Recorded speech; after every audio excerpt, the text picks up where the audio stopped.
അമ്മ ബാത്ത് ടബിൽ മരിച്ചു കിടക്കുന്നത് കണ്ട് ഈ കുട്ടിയാകെ ഭയന്നു വിറച്ചു. സഹായത്തിനായി വിളിക്കാൻ തുടങ്ങുമ്പോൾ അവന്റെ അമ്മ അവന്റെ മുന്നിൽ പൂർണ്ണമായും ആരോഗ്യത്തോടെ പ്രത്യക്ഷപ്പെട്ടു.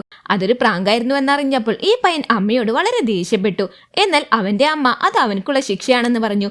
ഇന്നലെ ഈ അമ്മ ഭക്ഷണം പാകം ചെയ്യുമ്പോൾ ഈ പയ്യൻ അവിടെ വന്ന് പച്ചക്കറികളെല്ലാം നാശമാക്കി കട്ട് ചെയ്ത് തന്റെ വിരലിന് പരിക്കുപറ്റിയതായി നടിച്ചു. അമ്മ ആകെ ആശങ്കയിലായി. ഇതവന്റെ പ്രാങ്കാണെന്നറിഞ്ഞപ്പോൾ ഇതൊന്നും ഒരു തമാശയല്ലെന്ന് പറഞ്ഞിട്ട് അമ്മ ദേഷ്യപ്പെട്ടു പോയി. അവൾ ബാത്റൂമിൽ പോയപ്പോൾ അവൻ ടോയ്ലറ്റ് പോലും ഫ്ലഷ് ചെയ്തിട്ടില്ലെന്നും അവൻക്കതൊന്നും ഒരു പ്രശ്നവുമില്ലെന്നും അമ്മക്ക് മനസ്സിലായി. ദേഷ്യം വന്ന അമ്മ ഒരു മഞ്ഞ നിറത്തിലുള്ള വൃത്തികെട്ട വസ്തു ടോയ്ലറ്റിലേക്ക് ഒഴിച്ചു. തുടർന്ന് അവൾ അവനെ ബാത്റൂമിലേക്ക് വലിച്ചയച്ച് ഡോർ ക്ലോസ് ചെയ്ത് ടോയ്ലറ്റ് വൃത്തിയാക്കാൻ പഠിക്കണമെന്ന് ആവശ്യപ്പെട്ടു. ആക്ച്വലി സംഭവം എന്തെന്നാൽ ഇവൾ ഹോസ്പിറ്റലിലേക്ക് പോയപ്പോൾ ഇവൾക്ക് ടെർമിനൽ ക്യാൻസർ ആണെന്ന് കണ്ടെത്തി. താൻ മരിച്ചുപോയാൽ മകൻ സ്വയം എല്ലാ കാര്യങ്ങളും ചെയ്യുമെന്ന് അവൾ വിശ്വസിച്ചു. അവനോടൊപ്പം വെക്കേഷനിൽ കൂടുതൽ സമയം ചെലവഴിക്കാൻ അവൾ കൂടുതൽ ആഗ്രഹിച്ചു. പക്ഷെ അവൻക്ക് അതിലൊട്ടും താല്പര്യമുണ്ടായിരുന്നില്ല. ദിവസങ്ങൾ പോകെ പോകെ അവൾക്ക് ഒറ്റക്കായ പോലെ തോന്നി തുടങ്ങി. ആ ദിവസം ഈ പയ്യൻ അവളുടെ പേഴ്സിൽ നിന്നും പണമെടുക്കാൻ ശ്രമിച്ചു.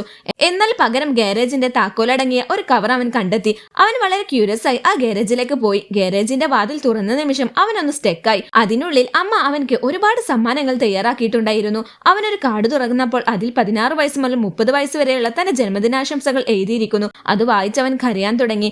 ജീവിച്ചിരിക്കുമ്പോൾ കൊടുക്കാത്ത സ്നേഹം മരിച്ചിട്ട് കൊടുത്തിട്ട് കാര്യമില്ലല്ലോ. Do you love your family? Please comment. നിങ്ങൾക്ക് നിങ്ങളുടെ ഫാമിലിയെ ഇഷ്ടമാണെങ്കിൽ വീഡിയോ ലൈക്ക് ചെയ്യൂ.